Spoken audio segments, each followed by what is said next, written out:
सफला एकादशी व्रत कथा। महाराज युधिष्ठिर ने पूछा, हे जनार्दन, पौष कृष्ण एकादशी का क्या नाम है? उस दिन किस देवता की पूजा किया जाता है और उसकी क्या विधि है? कृपया मुझे बताएं। भक्त वात्सल भगवान श्री कृष्ण कहने लगे कि धर्मराज, मैं तुम्हारे स्नेह के कारण तुमसे कहता हूँ कि एकादशी व्रत के अतिरिक्त मैं अधिक से अधिक दक्षिणा पाने वाले यज्ञ से भी प्रसन्न नहीं होता हूँ। अतः इसे अत्यंत भक्ति और श्रद्धा से युक्त होकर करें। हे राजन, द्वादशी युक्त पौष कृष्ण एकादशी का मातम है, तुम एकाग्रचित्त होकर सुनो। इस एकादशी का नाम सफला एकादशी है। इस एकादशी के देवता श्री नारायण हैं। विधि पूर्वक इस व्रत को करना चाहिए। जिस प्रकार नागों में शेषनाग, पक्षियों में गरुड़, सब ग्रहों में चंद्रमा, यज्ञों में अश्वमेघ और देवताओं में भगवान विष्णु श्रेष्ठ हैं, उसी तरह सब व्रतों में एकादशी का व्रत सर्वश्रेष्ठ है। जो मनुष्य सदैव एकादशी का व्रत करते हैं वे मुझे परम प्रिय हैं। हे राजन, अब आप इस एकादशी की कथा सुनिए। चंपावती नगरी में एक महिष्मान नाम का राजा राज्य करता था। उसके 4 पुत्र थे। उन सब में लुम्पक नाम वाला बड़ा राजपुत्र महापापी था। वह पापी सदैव बुरे कामों में पिता का धन नष्ट किया करता था। सदैव ही देवता, ब्राह्मण, वैष्णव की निंदा करता था। जब राजा को अपने बड़े पुत्र के ऐसे कुकर्मों का पता चला तो उन्होंने उसे अपने राज्य से निकाल दिया। तब वह विचारने लगा कि कहाँ जाऊं और क्या करूं। अंत में उसने चोरी करने का निश्चय किया। दिन में वह वन में रहता और रात्रि में अपने पिता की नगरी में चोरी करता तथा प्रजा को तंग करने और उन्हें मारने का कुकर्म करता। कुछ समय बाद सारी नगरी भयभीत हो गई। वह वन में रहकर पशु आदि को मारकर खाने लगा। नागरिक और राज्य के कर्मचारी उसे पकड़ लेते, किंतु राजा के भयभीत से उसे छोड़ देते। वन में एक अति प्राचीन विशाल पीपल का वृक्ष था।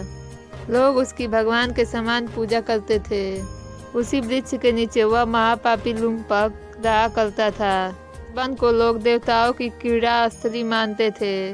कुछ समय पश्चात पौष कृष्ण पक्ष की दशमी के दिन वह वस्त्रहीन होने के कारण शीत के चलते वह सारी रात्रि सो नहीं सका। उसके हाथ पैर अकड़ गए। सूर्योदय होते ही वह मूर्छित हो गया। दूसरे दिन एकादशी को सूर्योदय की गर्मी पाकर उसकी मूर्छा दूर हो गई। गिरता पड़ता वह भोजन की तलाश में निकला। पशुओं को मारने में वह समर्थ नहीं था, अतः पेड़ों के नीचे गिरे हुए फलों को उठाकर वापस वह उसी वृक्ष के नीचे आ गया। उस समय तक भगवान सूर्यास्त हो चुके थे। वृक्ष के नीचे फल रखकर वह कहने लगा, हे भगवान, अब आपके ही अर्पण ये फल हैं, आप ही तृप्त हो जाइए। उस रात्रि को दुख के कारण रात्रि को भी नींद नहीं आई। उसके उस उपवास और जागरण से भगवान अत्यंत प्रसन्न हो गए और उसके सारे पाप नष्ट कर दिए। दूसरे दिन प्रातः एक अति सुंदर घोड़ा अनेक सुंदर वस्तुओं से सजा हुआ उसके सामने आकर खड़ा हो गया।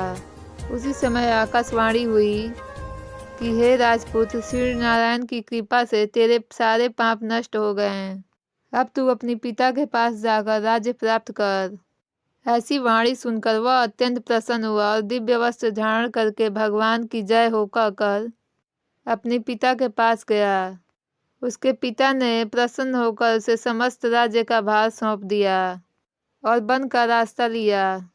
अब लुम्पक शास्त्र अनुसार राज्य करने लगा। उसके स्त्री पुत्र आदि सारा कुटुंब भगवान नारायण का परम भक्त हो गया। वृद्ध होने पर वह भी अपने पुत्र को राज्य का भार सौंपकर वन में तपस्या करने चला गया और अंत में वह बैकुंठ को प्राप्त हुआ। अतः जो मनुष्य परम पवित्र सफला एकादशी का व्रत करता है उसे अंत में मुक्ति मिलती है। जो इस व्रत को नहीं करते वे पूंछ और सींगों से रहित पशुओं के समान हैं।